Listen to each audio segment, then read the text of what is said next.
प्यार भरी जय मसीह की। मेरे प्रिय भाई बहनों, मैं परमेश्वर की पवित्र हजूरी में आप सब परिवारों का स्वागत करती हूँ। हालेलुया।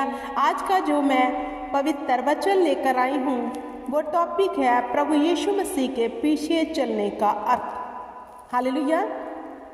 यीशु के पीछे चलने का अर्थ, इसके विषय में परमेश्वर का पवित्र वचन क्या कहता है, आइए हम देखते हैं। मत्ती की बुक उसका 16 अध्याय उसकी 24 से लेकर 28 तक मैं पढ़ूंगी और मैं आपको बताऊंगी कि वचन परमेश्वर के पीछे चलने में हमें क्या सिखाता है। हालेलुया। 24 में लिखा है, तब यीशु ने अपने चेलों से कहा, यदि कोई मेरे पीछे आना चाहे तो अपने आप का इनकार करे और अपना क्रूस उठाए और मेरे पीछे हो ले। हालेलुया। 24 में यीशु मसीहा ने अपने चेलों से कहा, भाई यदि कोई मेरे पीछे चलना चाहता है वो अपने आप का इनकार करे। हालेलुया। और अपना क्रूस उठाए और मेरे पीछे हो ले। अब मेरे प्रिय भाई बहनों, यीशु के पीछे चलने का मतलब, अपना क्रूस उठाने का मतलब क्या है? हालेलुया। अपना इनकार करना, इसका क्या मतलब है? हालेलुया। मेरे प्रिय भाई बहनों, परमेश्वर के पीछे अगर हम चलना चाहते हैं तो सच में हमें अपने आप का इनकार करना है। लेकिन कैसे करना है? जब हम परमेश्वर में नहीं थे तो हम शरीर की इच्छा से चलते थे। हालेलुया। तो शरीर में तो इंसान बहुत सी चीज़ों में जुड़ा होता है। हालेलुया। इमोशनली, हालेलुया, बहुत सी चीज़ों में इंसान जुड़ा रहता है। लेकिन जहाँ वचन कहता है अपने आप का इनकार करना, जैसे मानो कि मेरा कुछ और है ही नहीं, हम शरीर से निकलकर आत्मा में परमेश्वर के पीछे चल सकते हैं। हालेलुया। अगर हमारे अंदर आज भी इमोशनलपन है, खुदा की सेवा भी करना चाहते हैं लेकिन दुनिया को भी देख रहे हैं, संसार को देख रहे हैं, परिवार को देख रहे हैं, तो आज भी हम शारीरिक चिंताओं में पड़कर अपने आप का इनकार नहीं कर पा रहे। लेकिन खुदा कह रहा है जहाँ अपने आप का इनकार करना होता है, जैसे अपने आप को मारना पड़ता है मेरे प्रिय भाई बहनों, हर उस चीज़ से जिसके लिए हम जीवित हैं शरीर में। हालेलुया। अपने आप का इनकार करने का मतलब अपने आप की अभिलाषाओं को मार देना। फिर वो ही शख्स परमेश्वर के पीछे चल सकता है। आगे 25 में क्या लिखा है, क्योंकि जो कोई अपना प्राण बचाना चाहे वह उसे खोएगा और जो कोई मेरे लिए अपना प्राण खोएगा वह उसे पाएगा। हालेलुया। अब यहाँ प्रभु यीशु मसीह अपने चेलों को क्या कह रहे हैं कि जो कोई अपना प्राण बचाना चाहता है। हालेलुया। मेरे प्रिय भाई बहनों, मैं आपको बताना चाहती हूँ कि परमेश्वर ने कहा मेरा मार्ग तंग है। अब हम जब क्रूस उठाकर प्रभु यीशु मसीह के पीछे चल ही पड़े हैं तो फिर हमें दाएं या बाएं नहीं देखना, कौन सी सिचुएशन आ रही है उस पर चित्त नहीं लगाना। हालेलुया। वचन जहां हमें यही कहता है, हालेलुया, हमें अपने प्राणों की तब चिंता नहीं करनी, क्योंकि जो कोई अपना प्राण बचाना चाहता है ऐसी सिचुएशन से नहीं निकलना चाहता कि ये तो कठिन लग रहा है, क्योंकि खुदा ने पहले ही बता दिया कि मेरा रास्ता तंग और कठिन है, बहुत थोड़े होंगे जो इसमें प्रवेश करेंगे। अगर आपने क्रूस उठा लिया है तो मेरे प्रिय भाई बहनों, जैसी भी सिचुएशन है, कोई भी हालात शैतान आपको दिखा रहा है, अड़े रहो, खड़े रहो, बने रहो। तब खुदाबंद यीशु मसीह जो अड़े और खड़े हैं उनके लिए क्या कहते हैं, जो मेरे लिए अपना प्राण खोएगा, हालेलुया, वह उसे पालेगा।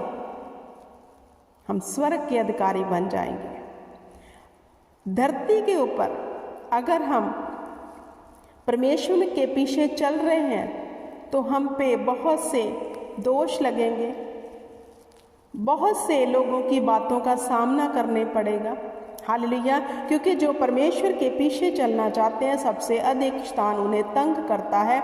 लेकिन अगर हम अपने आप का इनकार करके हमने ठान लिया है कि पीछे चलना है परमेश्वर के, तो हम इन चीज़ों में जीवित नहीं रहेंगे कि कौन हमें क्या कह रहा है। हम सीधे चलते रहेंगे परमेश्वर के पीछे, हम ना दाएं मुड़ेंगे ना बाएं।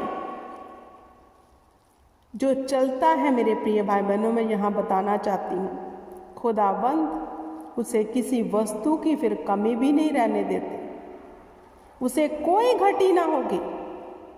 हालेलुया। वो अनंत जीवन का भागी बनेगा ही बनेगा। अगर आप कोई ऐसी सिचुएशन आ गई, लोग विरोध में हैं या कुछ भी ऐसी सिचुएशन है, आप डर के पीछे चले गए, तो आप लोगों के लिए वो वचन आपको स्मरण आएगा। यहाँ यीशु मसीह ने कहा, अपना हाथ हल के ऊपर रख के पीछे मुड़ के मत देखना। अगर आप ऐसे हैं तो आप यंग के मैदान में आकर भाग गए। हालेलुया। बुज़दिलों की तरह यहाँ हम जंग के मैदान में तो हैं, लेकिन हमें स्मरण भी रखना है कि हमारी जंग लड़ने के लिए स्वर्ग का मालिक हमारे साथ है, सेना का यहोवा, जिसने छोटे से दाऊद के हाथों गोलियत को मरवा दिया। अगर हम परमेश्वर के पीछे चल रहे हैं, अपने हल के ऊपर हाथ रखकर पीछे मुड़कर नहीं देख रहे, तो मेरे प्रिय भाई बहनों, जैसे दाऊद के हाथों परमेश्वर ने गोलियत को मरवाया, आपकी हर वो सिचुएशन जो शैतान लेकर आ रहा है, आप उस पे विजय पालोगे। अगर डर कर भाग गए, ना हम घर के ना घाट के रहेंगे। हालेलुया। आगे 26 में क्या लिखा, यदि मनुष्य सारे जगत को प्राप्त करे और अपने प्राण की हानि उठाए तो उसे क्या लाभ होगा, या मनुष्य अपने प्राण के बदले क्या देगा। हालेलुया।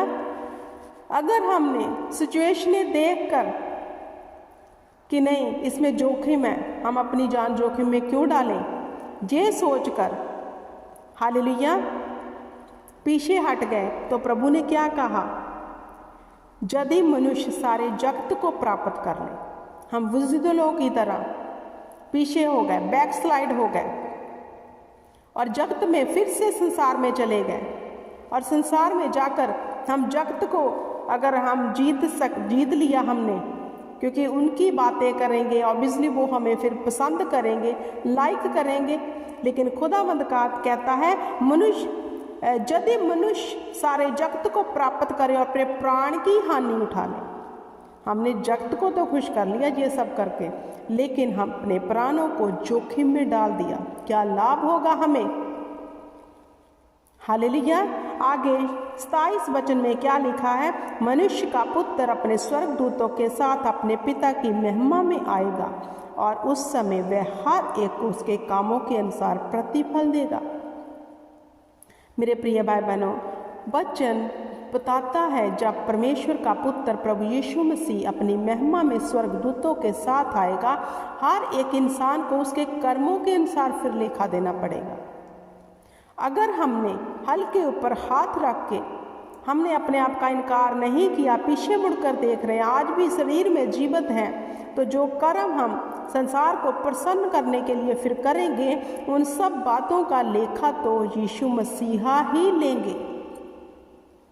अगर हमारे कर्मों का लेखा जब होगा, हम चाहते हैं हम उसमें से जयवंत हो, तो हमें परमेश्वर के पीछे चलना है मेरे प्रिय भाई बहनों, क्योंकि उसके पीछे चलना मतलब तंग है वो रास्ता और सकरा है परमेश्वर का मार्ग, लेकिन जो चलता है वो अनंत जीवन भी पाता है। मैं आपको एक छोटी सी उदाहरण देती हूँ। आप मेहनत करना शुरू करो, स्टार्टिंग में आपको बहुत हार्ड लगेगा, क्योंकि आपने न्यू जॉब स्टार्ट की है। शुरू में आप थकोगे, हारोगे, बैठोगे, फिर लग जाओगे, क्योंकि आपको पे मिलनी है। ऐसे ही परमेश्वर का काम है।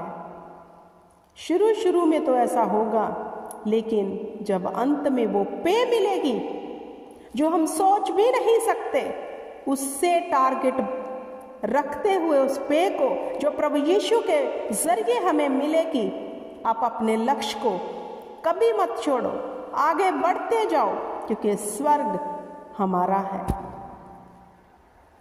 हालेलुया। आगे क्या कहते हैं 28 में, मैं तुमसे सच सच कहता हूँ, जो जहाँ खड़ा है उनमें से कुछ ऐसा है कि वह जब तक मनुष्य के पुत्र को अपने राज्य में आते हुए ना देख लेंगे, तब तक मृत्यु का स्वाद कभी ना चखेंगे। हालेलुया। प्रभु अपने चेलों को कह रहे हैं कि जितने आप लोग इधर खड़े हैं, कुछ ऐसे होंगे जब तक आप परमेश्वर के पुत्र को आता ना देखेंगे, तब तक मृत्यु का स्वाद ना चखेंगे। क्योंकि मेरे प्रिय भाई बहनों, जैसा प्रभु यीशु मसीह का जाना इस धरती पे लोगों ने देखा है, ऐसे ही उसको आते भी देखेंगे। यह सत्य है, क्योंकि बाइबल कोई कथा कहानी नहीं है। जे जीवित वचन है, जे सत्य का वचन है, जो लिख दिया वो होता है। और ये सत्य है, प्रभु यीशु मसीह जिंदा स्वर्ग में उठाए गए, और ऐसे ही स्वर्गदूतों की पलटन के साथ प्रभु यीशु फिर न्याय करने धरती पर भी आएंगे। क्योंकि बाइबल कोई कथा कहानी किताब नहीं है जिससे हमने पढ़ा है इसमें ऐसा लिखा वैसा लिखा, नहीं। ये जो लिखा है, परमेश्वर ने कहा जब तक इसकी बिंदी टिप्पी सिहारी कभी ना टलेगी, जब तक ये पूरा ना होगा। हालेलुया। जमीन और आसमान टल जाएंगे, लेकिन परमेश्वर का वचन कभी ना टलेगा। हालेलुया। तो मेरे प्रिय भाई बहनों, मैंने आपको बताया यीशु मसीह के पीछे चलने का अर्थ क्या है। क्योंकि जो परमेश्वर के पीछे अपने आप का इनकार करके, शरीर के कामों का इनकार करके, दुनिया का इनकार करके उसके पीछे चला है, उसके विषय में इतिहास गवाह है। उनके विषय में इतिहास गवाही देता है। ऐसा हमारा परमेश्वर हमारे जीवन को उजागर कर देता है कि रहती दुनिया तक नाम होता है फिर। हालेलुया। क्योंकि इस यंग में ये याद रखना, परमेश्वर हमारे साथ है, हमें अकेला नहीं छोड़ा उसने। हालेलुया। खुदावंद इस वचन के बीच आपको बड़ी बरकत आशीष दे, और ये बरकत आपके जीवन में सदा ठहरी रहे। मैं मांगती हूँ आपके परिवारों के ऊपर परमेश्वर के अनुग्रह को, परमेश्वर की दया को, सामर्थ को, उसके स्वर्गदूतों को। हालेलुया। आप सब मेरे साथ ईमान से बोले आमीन।